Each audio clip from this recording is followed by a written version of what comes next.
السلام علیکم ورحمت الله وبرکاتو. ملګرو په دې ویډیو کې زه تاسو ته د قرآن پاک یو آسان ترین آیت کریمه درخوایم چې کوم انسان سحر او ماښام د دې آیت کریمه او پیری وظیفه شروع کی نو دغه انسان ته به د دې په برکت سره شپږ فائدې ملاويږي. زموږ عزتمندو ټولو نه اوله فائده کچره یو داسې سړی دی وی چې زما خزه نافرمانه ده صحیح طریقې سره زما خدمت نه کوي نو که دغه سړی د دې آیت کریمه وظیفه شروع کی کنه نو ان شاء الله د خزه به د تابعدار وګرځي ان شاء الله هر خبره به بیا من ان شاء الله ټیک شوږي.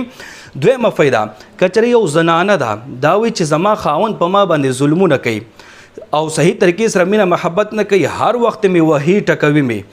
نو که دغه زنانه د دې آیت کریمه وظیفه شروع کی کنه نو ان شاء الله دا خاوند به سره بالکل صحیح شي مینه محبت په شروع کی وهل ټکول به ان شاء الله بالکل پرېګ دی.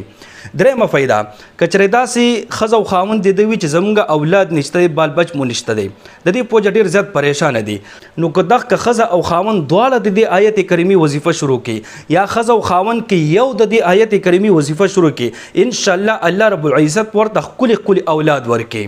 سلورمه فائده کچری یو خزه او خاوند د دې اولاد شته دی خو لیکن د دې نافرمان دي د دې خبره نه مني او لوفران دي چرسونه یا نور قسمه نشه تماشه شروع کړي دي د دې د والدین دي پوجا پریشان دي دی وی چې زمونږ د بچی دي نیک عمل شي زمونږ خدمت کوونکي دي جوړ شي زمونږ تابعدار دي شي نو که د خزه او خاوند د آیت کریمه وظیفه شروع کی نو ان شاء الله د دې د اولاد د دې د بال بچ په د مور پلار تابعدار وګرځي او د کټولي پټولي لوفره او نشه تماشه به بالکل پرېګ دي زموږ عزت مندو. پنځمه فائده کچره داسې څوک دي چې د دې بال بچ بیماران دي او داسې بیماری کې مبتلا دي چې ډاکټران په علاج باندې نه پوهیږي زموږ عزت مندو نو که دغه مور پلار د دې آیت کریمه وظیفه شروع کی کنه ان شاء الله د الله تعالی په فضل او کرم سره به د دې د اولاد دغه بیماری مکمل ختم شي زموږ عزت مندو نام نشان به ان شاء الله پاتې نشي. شپږمه فائده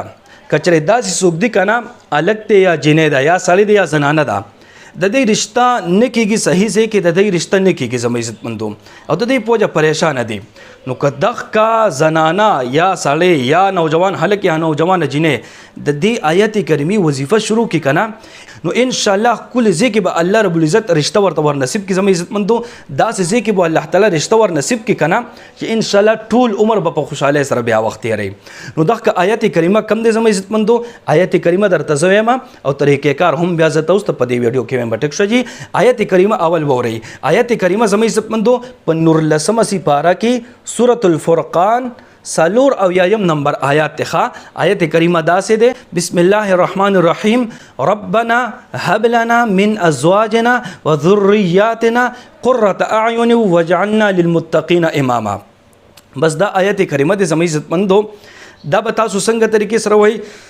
بهتره خدا د چې دا تاسو د هر منځ نه پس و پیره وای هر منځ نه پس 15 وخت منځونو نه پس و پیری دا تاسو وای زموږ عزت مندو او که هر منځ نه پس نوی کنه بیا کم از کم سحر منځ نه پس او ماښام منځ نه پس دا و پیری وای خو چې ټول منځ کله تاسو ختم کړئ چې سحر منځ هم تاسو ټول ختم کړئ او دغه شانته ماښام هم چې ټول منځ تاسو ختم کړئ سنت هم چې تاسو ختم کړئ د ماښام ان پس به د آیت کریمه و پیری وای زموږ عزت مندو او بیا ورپسې د خپل مقصد د لپاره دعاګانې غواړي زموږ عزت مندو کله چې اولاد نشته دی اولاد ملاوي د لپاره ورپسې دعاګانې غواړي کله چې اولاد شته دی خو لیکن نافرمان دي د دې فرمان بردار جوړېدو د لپاره د دې نیک عمل جوړېدو د لپاره لوفره پرې خودو د لپاره بیا دعا کوي زموږ عزت مندو او کله چې اولاد شته دی خو لیکن بیماری کې مبتلا دي نو ورپسې د دغه اولاد بیماری ختمېدو د لپاره ورپسې دعا کوي زموږ عزت مندو او که دغه شانتي یو سړی د خزانه فرمانه ده د دغه فرمان بردارۍ د لپاره دعا کوي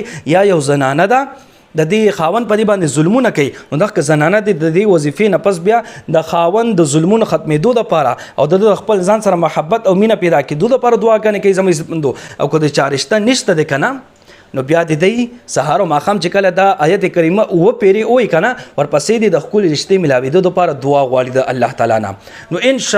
شاء الله سورزو کې دنه به الله رب العزت د دې د مقصد پوره کړي او الله رب العزت په دې ته په خپل مقصد کې کامیابی ور نصیب کړي ان شاء الله. ټیک شي نو کوشش کوئ زما عزتمندو د دې آیت کریمه دا وظیفه شروع کړئ. بالکل آسان ترین آیت کریمه ده ربنا هب لنا من ازواجنا وذرياتنا قرة اعين واجعلنا للمتقين اماما. سحر مزنفس ماخام مزنفس و پیری د آیت کریمه وای او پسې د خپل مقصد لپاره دعاګانې غواړي ان شاء الله زر تر زر بس تاسو مقصد پوره کیږي. ټیک شو جی کوشش وکړئ ویډیو د ثواب په نیت باندې ډیر شیر کړئ چې ټول مسلمانانو ته ورسیږي او تاسو ته دعاګانې کوي. الله رب العزت مخشاله باد ساته دعاګانې کوي دعاګانې وکاو. الله پامان.